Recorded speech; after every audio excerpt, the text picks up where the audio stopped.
만주의 주가 되시는 예수님의 이름으로 저희들이 모였습니다. 예수님 때문에 우리가 하나님을 아버지라 부르게 되었습니다. 아버지를 향하여 왔사오니 아버지의 은혜가 우리 각 사람 마음 안에 흐르게 하여 주시옵소서. 예수님 이름으로 기도드리옵나이다. 아멘. 오늘 본문은 로마서 2장입니다.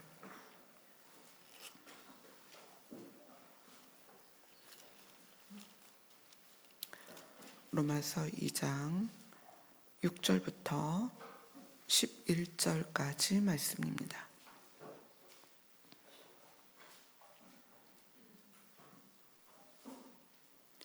로마서 2장 6절부터 11절까지입니다. 같이 읽겠습니다. 시작.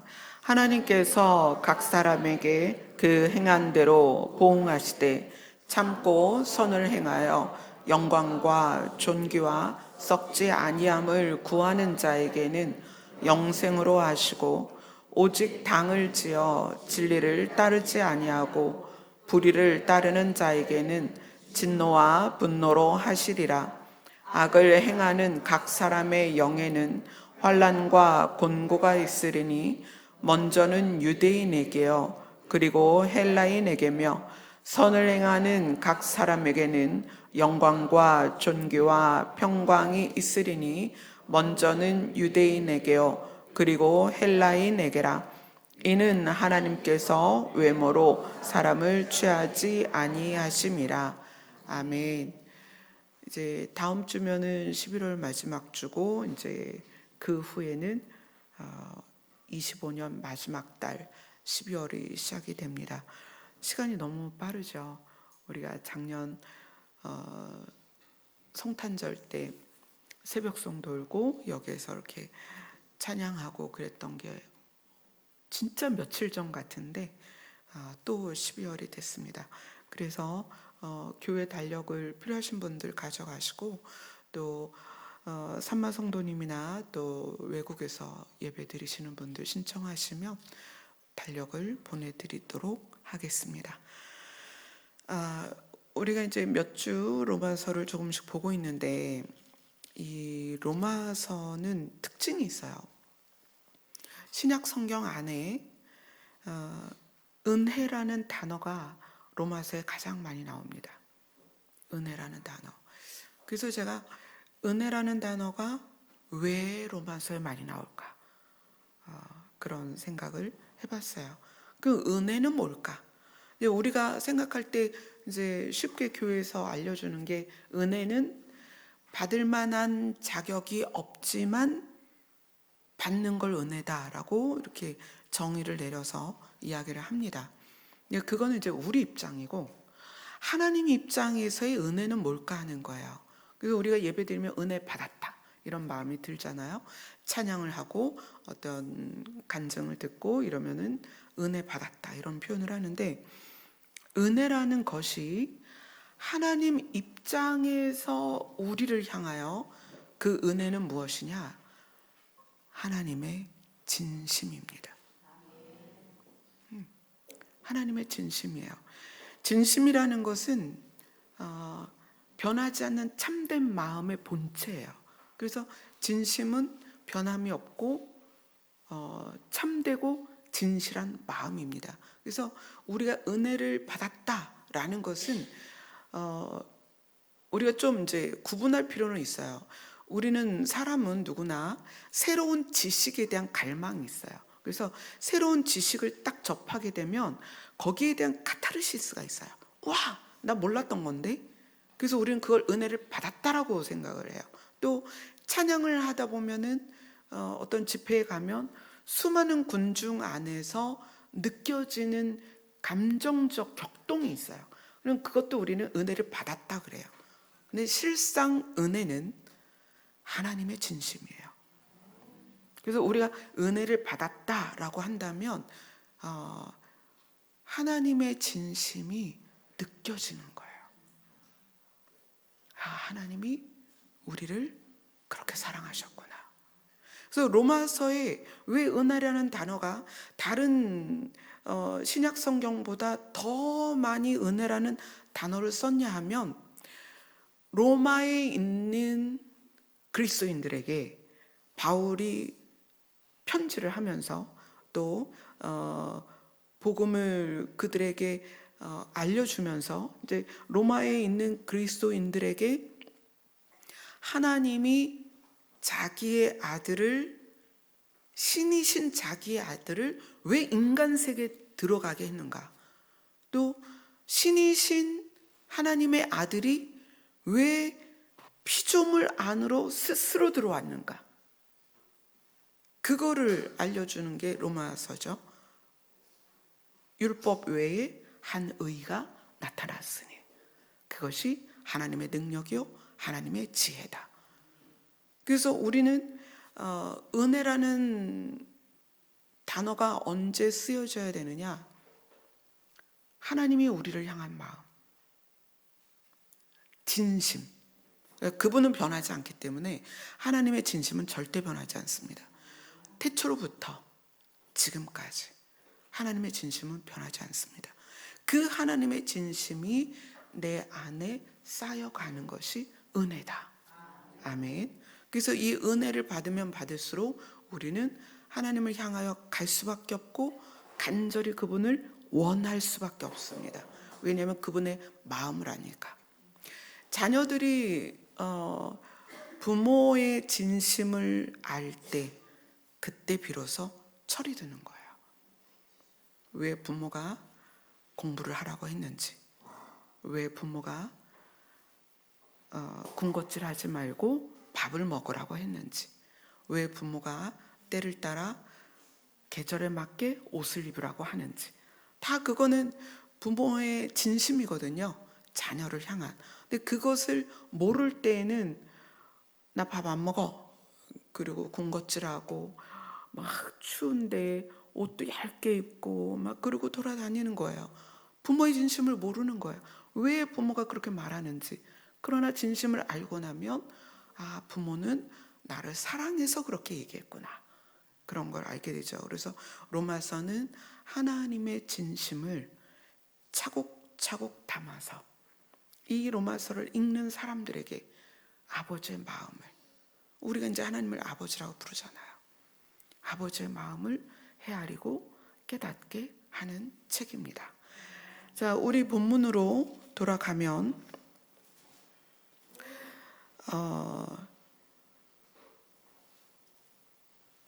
하나님께서 각 사람에게 그 행한 대로 보응하시되, 이렇게 6절이 시작을 합니다. 2장 6절이. 근데 이 2장 6절 전에 1장 18절부터 2장 5절까지의 공통점이 있어요. 자, 1장 18절을 읽겠습니다. 시작. 하나님의 진노가 불의로 진리를 막는 사람들의 모든 경건하지 않음과 불의에 대하여 하늘로부터 나타나나니. 자, 하나님의 진노가 불의를 막는 사람, 불의를 거절하는 거예요. 이거는 진리를 거절하는 거예요. 진리가 어딜 들어오는데 또는 전해지는데, 진리가 복음을 전하는 사람들에 의해서 전파가 되잖아요. 근데 개인이 진리를 안 받아들이겠다 하는 거예요. 진리를 거절하는 사람들의, 그래서 진리를 거절하고 나니까 그들의 삶은 경건하지 않고 불의하단 말이에요. 그러한 것에 의한 결과로 하나님의 진노가 하늘로부터 나타난다. 그래서 이 내용을 쭉 보면 이제 비방하는 자, 불의, 추악, 탐욕, 이런 특징들이 쭉 나와요. 우매한 자, 배악한 자, 무적한 자. 그래서 나쁜 사람은 하나님이 벌하신다, 이렇게 생각할 수 있지만, 이 2장 6절 하나님께서 각 사람에게 행한 대로 보응하시겠다라는 말씀은 뭐냐면, 나는 너희들에게 진심으로 다가갔다. 너희의 진심은 무엇이냐, 이걸 묻는 거예요. 1장 18절부터 2장 5절까지 진리를 거절한 사람들의 모습이 쭉 나오거든요. 근데 그 진리를 거절하는 사람들에게 하나님께서 이렇게 말씀하세요. 1장 19절부터 21절까지입니다. 1장 19절부터 21절 같이 읽습니다. 시작. 이는 하나님을 알만한 것이 그들 속에 보임이라. 하나님께서 이를 그들에게 보이셨느니라. 창세로부터 그의 보이지 아니하는 것들 곧 그의 영원하신 능력과 신성이 그가 만드신 만물에 분명히 보여 알려졌나니 그러므로 그들이 핑계하지 못할지니라. 하나님을 알 때 하나님을 영화롭게도 아니하며 감사하지도 아니하고 오히려 그 생각이 허망하여지며 미련한 마음이 어두워졌나니. 그러니까 하나님의 진노가 진리를 거절하는 자들에게 하늘로부터 나타납니다. 그런데 왜 하나님은 하나님의 진노를 진리를 거절하는 자들에게 나타내시는가? 왜냐하면 하나님을 알 만한, 신을 알 수 있는, 신을 발견할 만한 모든 것이 이 땅 위에 가득합니다. 신을 부정할 수 없다는 거예요. 그래서 과학자들이 발견해가는 그 모든 분야에서 그렇게 얘기하는 거예요. 도저히 신을 부인할 수 없다. 그래서 창조과학회라는 것이 생겨서 계속 과학으로서 하나님의 창조를, 하나님의 일하심을 증명해내고 있거든요. 근데 사람들이 그러면은 나는 뭐 많이 못 배웠으니까 나는 하나님을 알지 못한다. 그게 아니라 인간은 신을 알게 되어 있습니다. 왜냐하면 하나님으로부터 창조가 되었기 때문에. 그래서 하나님을 알 때 하나님을 영화롭게도 아니하고 감사하지도 아니하고 그 생각이 허망하여지며 미련한 마음이, 어리석은 마음이 어두워졌다. 그런 상태로 행하는 삶을 쭉 나열하고, 그리고 오늘 본문으로 시작이 되는 거예요. 하나님께서 각 사람에게 그 행한 대로 보응을 하실 것이다. 나는 너희에게 드러냈는데, 나는 내 진심을 너희에게 보여줬는데 너희의 진심은 뭐냐? 너의 삶은 진심에서 나온 것이다. 이렇게 말씀하시는 거예요. 이 로마서 1장, 2장의 특징이 있어요. 로마서 1장, 2장의 특징은 뭐냐면 로마서 전체가 16장인데 진리라는 단어가 로마서 1장하고 2장에만 나와요. 근데 이 진리라는 단어가 5번이 나오는데, 일단 우리가 이제 로마서 1장 18절에서 하나님의 진노가 불의로 진리를 거절하는 사람들에게 하늘로부터 나타날 거다 그랬죠. 근데 오늘 읽은 본문에 2장 8절을 보면 오직 당을 지어, 이 당을 짓는다는 거는 논쟁하기 좋아한다는 거예요. 논쟁하기 좋아하거나 자기 이익만을 추구하는 사람들이 진리를 따르지 아니하고 불의를 따르는 자에게 진노와 분노가 임할 것이다. 이렇게 이야기해요. 그러면서 이 진리를 거절하는 것과 진리를 따르지 아니하는 것과 그것에 의해서 나타나는 삶이 전부 불의하다는 거예요. 진리를 따르지 않으면 왜 그들은 다 불의할까요? 진리를 따르지 않고 진리를 거절하는 그 삶은 왜 불의를 따른다 이렇게 표현이 돼 있을까요? 자, 오늘 이 본문을 보면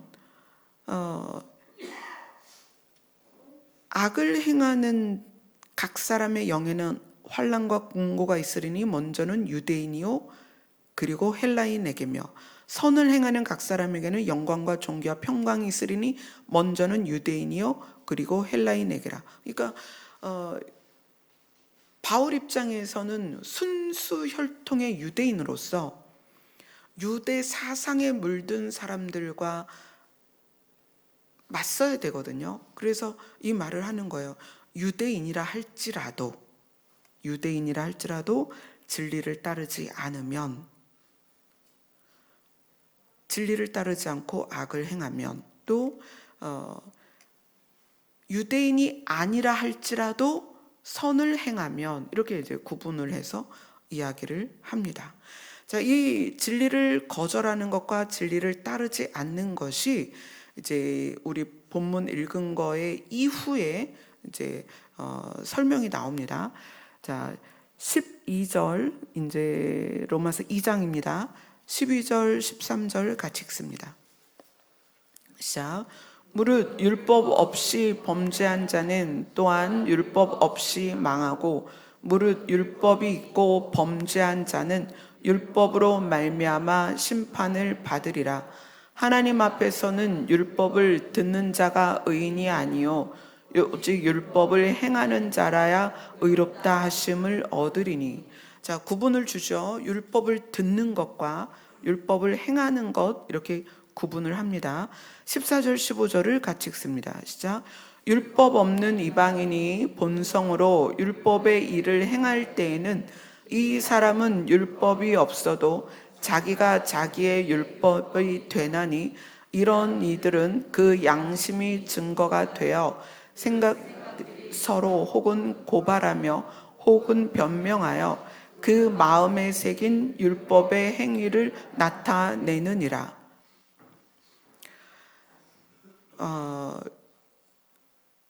율법이 없는 이방인이 본성으로서 율법을 행하는 자가 될 수 있다는 거예요. 자, 율법 아래에 있는 사람이, 율법을 듣고 율법을 배운 사람이 율법을 행하지 않을 수 있어요. 그러니까 율법을 아는 것과 율법을 행하는 건 다르죠. 그런데 율법이 없는 이방인이, 이 이방인은 이제 그리스도인과 그리스도인이 아닌 이방인으로 나눌 수 있죠. 근데 그 본성이 율법의 일을 행할 수 있다는 거예요.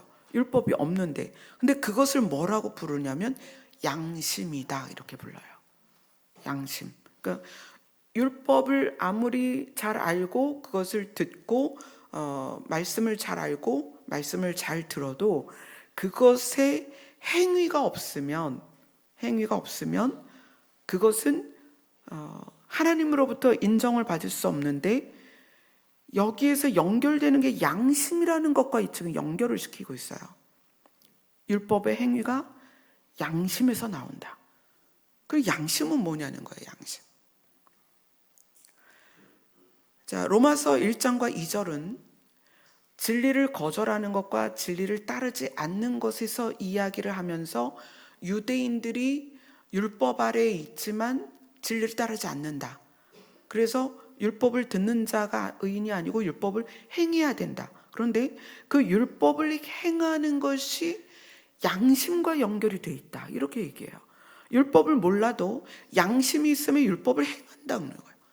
그 양심이라는 것이 너무 중요한 거죠. 그래서 이제 이 바울이 이 양심에 대해서 누구에게 가장 많이 강조를 했냐면 디모데에게 강조를 많이 했어요. 왜냐하면 디모데는 목회자가 돼야 되기 때문에, 디모데는 성도들을 말씀으로 가르쳐야 되기 때문에 디모데에게 양심을 굉장히 말을 많이 합니다. 한번 볼게요. 디모데 전서만 우선 보겠습니다. 디모데 전서 1장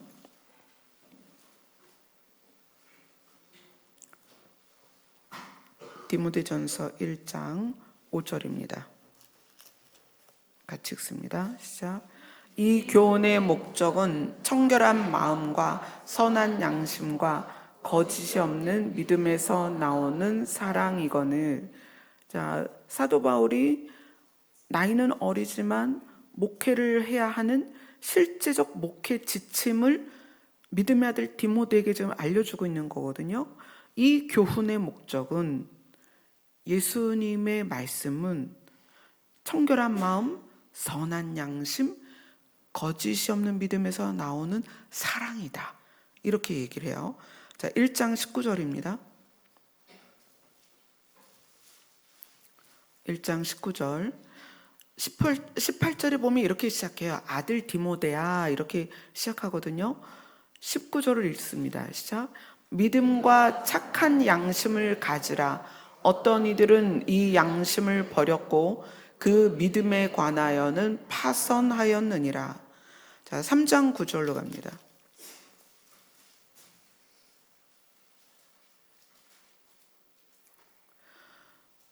8절은 집사들에 대해서 이야기하는 거예요. 집사들에 대해서. 자, 9절을 같이 읽습니다. 3장 9절 시작.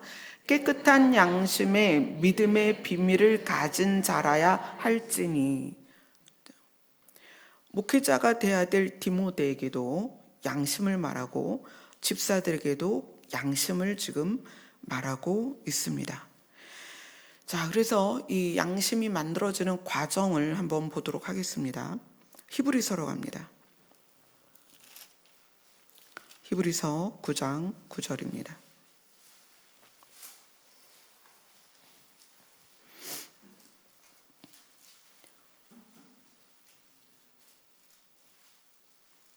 히브리서 9장 9절 같이 읽습니다. 시작.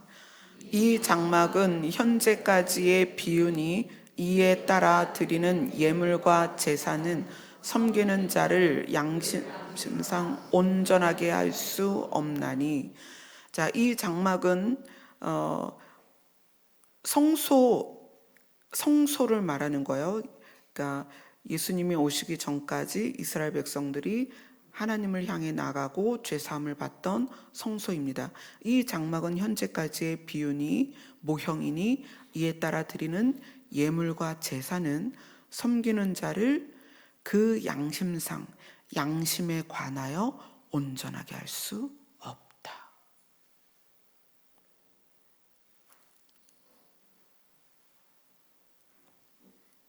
그 형식에 따라서 화목제와 뭐 여러 가지 제사를 드리잖아요. 그래서 그 제사를 통해서 결과를 얻습니다. 그러나 그것이 양심에 관하여는 온전하게 할 수 없다. 이렇게 얘기를 해요.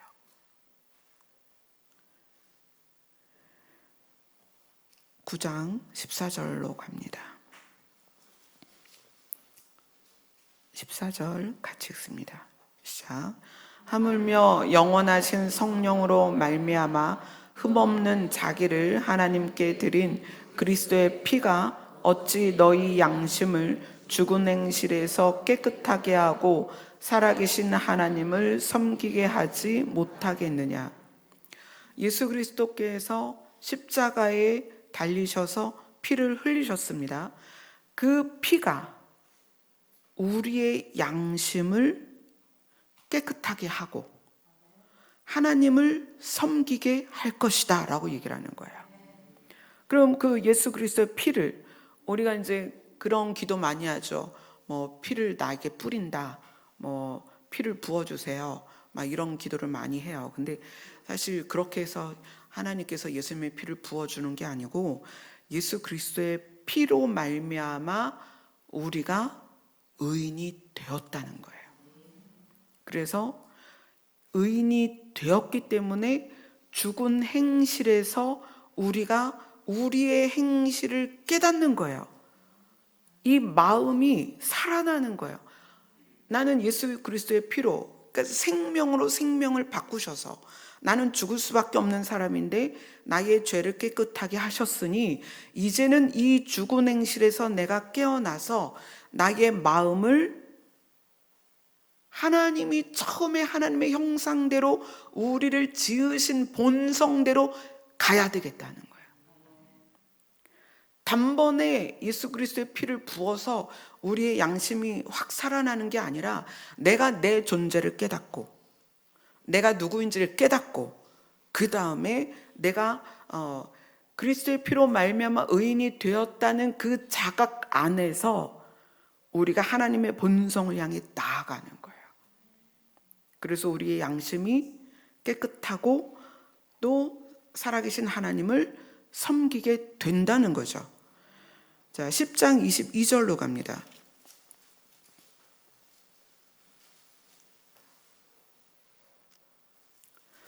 10장 22절 같이 읽습니다. 시작.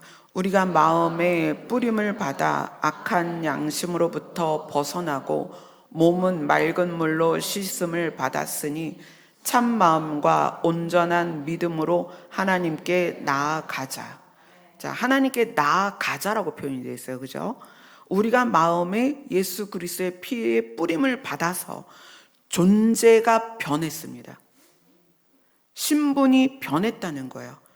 그래서 우리는 우리가 가진 마음을 살펴서 이 악한 양심으로부터 벗어나야 합니다. 근데 이 벗어나는 것이 피를 뿌렸기 때문에 악한 양심이 착한 양심으로 쫙 이 종이를 뒤집듯이 바뀌는 게 아니라 각성에서 시작이 되는 거예요. 내 존재가 바뀌었다.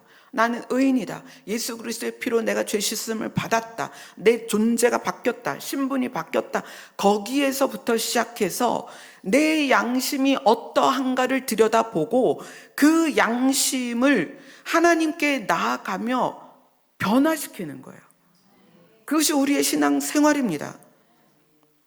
그래서 참 마음과 온전한 믿음이 되도록 우리는 날마다 하나님께 나아가는 거예요.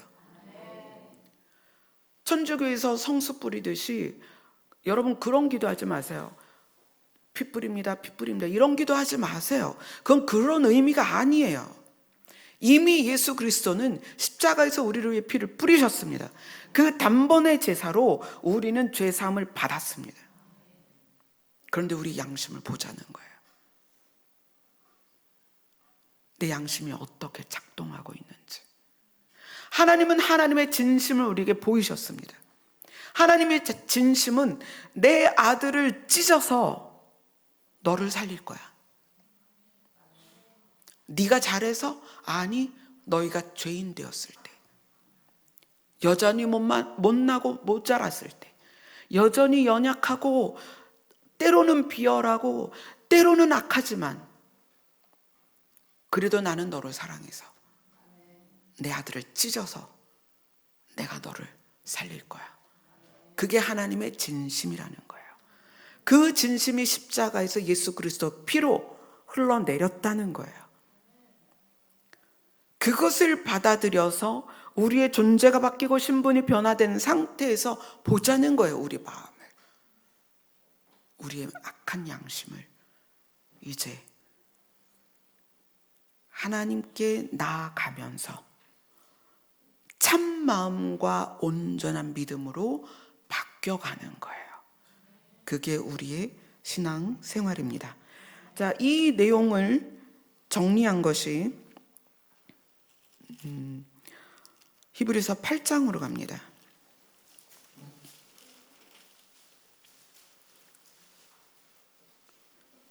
히브리서 8장 10절 같이 읽겠습니다. 시작. 또 주께서 이르시되 그날 후에 내가 이스라엘 집과 맺을 언약은 이것이니 내 법을 그들의 생각에 두고 그들의 마음에 이것을 기록하리라. 나는 그들에게 하나님이 되고 그들은 내게 백성이 되리라. 자, 그런데 이것이 똑같이 어디에 나오냐면 히브리서 10장으로 갑니다. 히브리서 10장 16절이에요. 같이 읽습니다. 시작. 주께서 이르시되 그날 후로는 그들과 맺을 언약이 이것이라 하시고 내 법을 그들의 마음에 두고 그들의 생각에 기록하리라. 네. 자, 그러면 8장 10절하고 10장 16절하고 차이가 뭔지 찾아보세요.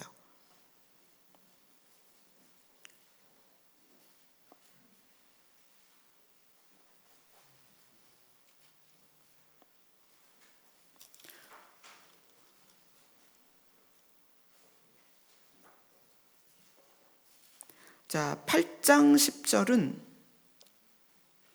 하나님이 하나님의 법을 생각에 두고 마음에 기록하리라. 그렇게 되어 있죠. 그죠? 10장 16절은 하나님의 법을 마음에 두고 그들의 생각에 기록하리라. 이렇게 돼 있어요. 그죠? 자, 그럼 이건 뭘까요? 오늘 말씀의 제목이 진리와 양심입니다. 하나님의 법, 하나님의 진리는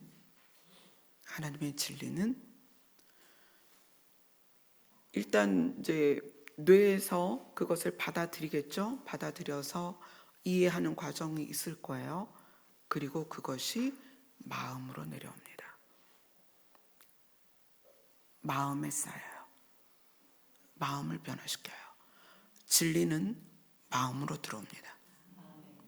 그리고 마음에 들어온 진리가 다시 우리의 생각을 만들어내요.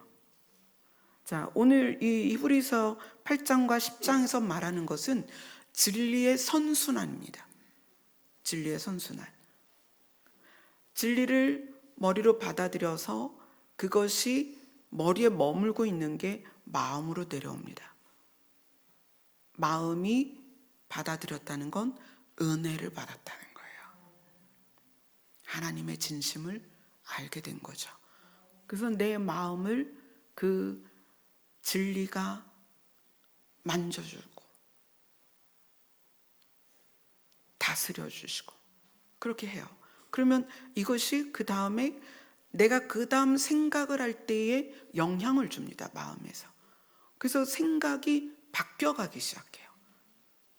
또 생각이 바뀐 상태에서 다시 하나님의 말씀을 보면 그것이 또 마음으로 작동이 돼요. 여러분, 이 진리의 선순환이 시작이 되면 우리는 말과 행동이 줄어들어요. 마음이 작동되기 시작합니다. 그래서 우리의 진심이 우리에게서 나오기 시작해요. 이 반대가 있습니다. 반대 상황. 반대 상황은 뭐냐면 사상, 이단 사상, 여러 가지 있죠. 유대 사상. 유대 사상도 사상이죠. 이데올로기도 사상이죠. 다 사상인데 사상은 어디에서 작동되냐면 우리의 뇌에서 작동이 돼요.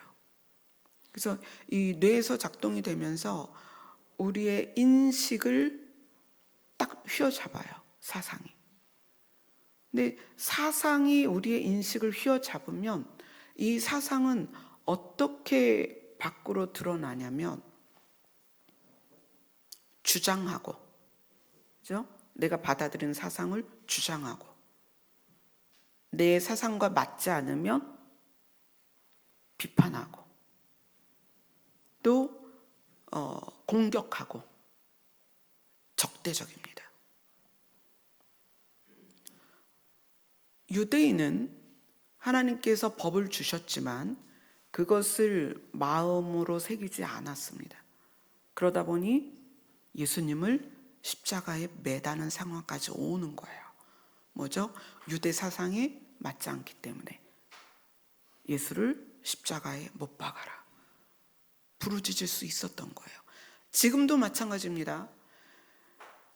이단 사상을 가지고 있는 사람들은 자기가 가지고 있는 이단 사상에 반론을 제기하면 발작 버튼이 켜져요. 그래서 반론을 제기하고 거품을 물고 화를 내고 비난하고 싸워요. 이게 사상입니다. 그러니까 우리가 말씀을 대하는 데 있어서 우리가 말씀을 가지고 그래서 성경이 변론하지 마라. 비판하고 비난하지 마라.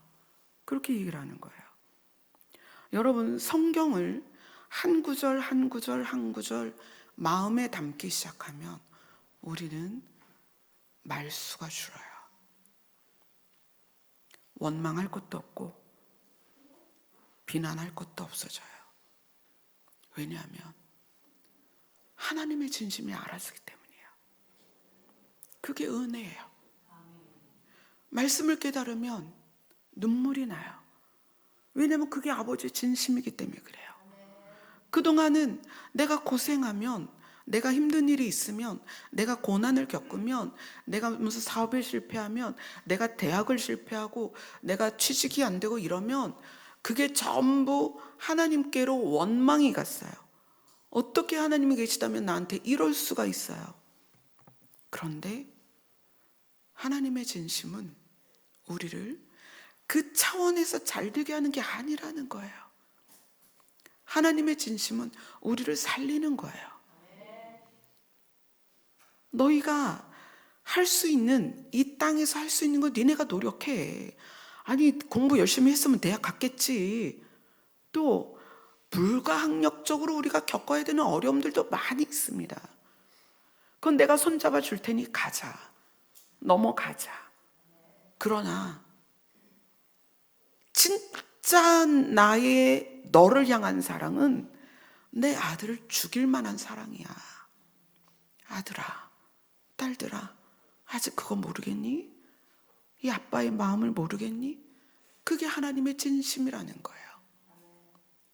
그래서 성경 한 구절, 한 구절, 한 구절이 우리 안에 들어오면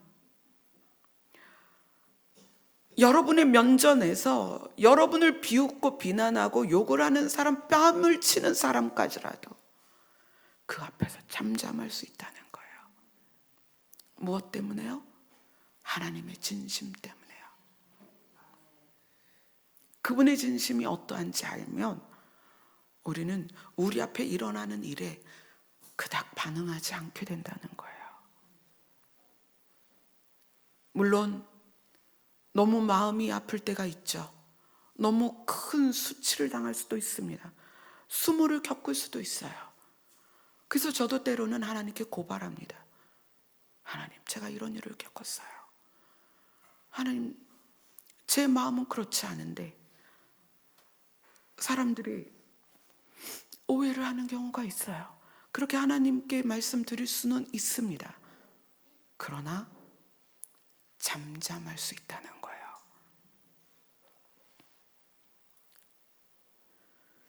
오늘 본문으로 다시 돌아갑니다.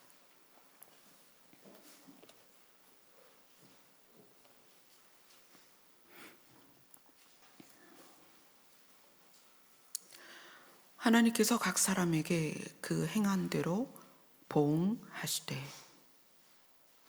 이것과 11절, 이는 하나님께서 외모로 사람을 취하지 아니하심이라. 외모로 사람을 취하지 아니한다는 것은 신분이나 자격이나 조건을 보지 않는다는 거예요. 하나님은 우리의 진심을 보십니다. 근데 그 진리가 어디에 작동되느냐? 우리의 진심에 작동이 돼요. 하나님의 진심이 우리 안에 들어왔을 때 그것이 선한 양심입니다. 선한 양심. 이미 태초에 주셨어요. 하나님의 형상대로 우리는 선한 양심을 받았습니다. 그러나 죄를 지으며 우리의 양심이 바뀌었죠. 이제 우리의 신분이 예수 그리스도의 피로 회복됐기 때문에 우리의 양심이 선한 양심으로 바뀌어야 됩니다. 아멘. 그래서 신앙생활은 하나님의 은혜를 깨닫고 진리를 내 마음에 가져가서 내 마음이 선한 양심으로 회복하는 것이다. 그 과정이다. 시시하게 뭐 좀 해결하게 해주세요. 해결하게 해주세요. 해결되게 해주세요. 비는 게 우상이잖아요. 예수님을, 하나님을 그런 존재로 두지 마세요. 예수님은 우리의 신분을 바꾸셨고 하나님은 우리의 신분을 바꿀 만큼 사랑하십니다. 그래서 여러분들이 정말 스스로 그 다음에 진지하게 말씀을 여러분의 양심 안으로 받아들이셨으면 좋겠습니다. 하나님의 진심은 태초로부터 지금까지 변함이 없으십니다. 아멘. 기도하겠습니다.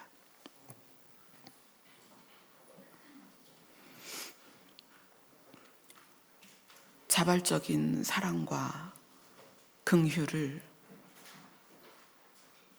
우리에게 진심으로 표현해 주신 하나님의 사랑을 배워갑니다. 우리는 아직 부족해서 우리의 양심이 때를 따라 요동치고 바르게 가지 못합니다. 하나님의 법이 우리의 마음에 쓰여지고 우리의 생각이 움직여지는 진리의 선순환이 우리 안에 역사되게 하여 주시옵소서. 예수님 이름으로 기도드리옵나이다. 아멘. 들으신 말씀 생각하시며 함께 찬양 드리시겠습니다.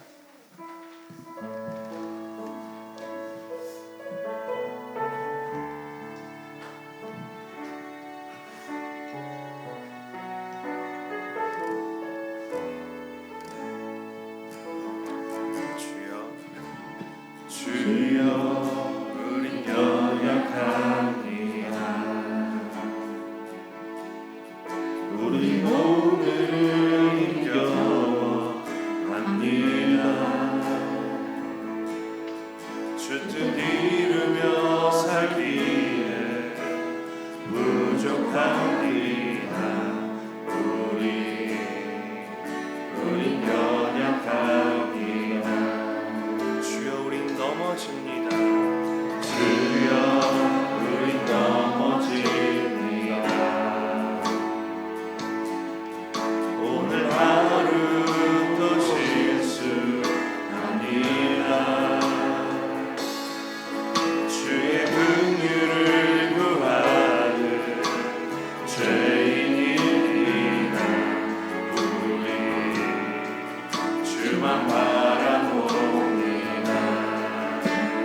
하나님은 변함이 없으십니다.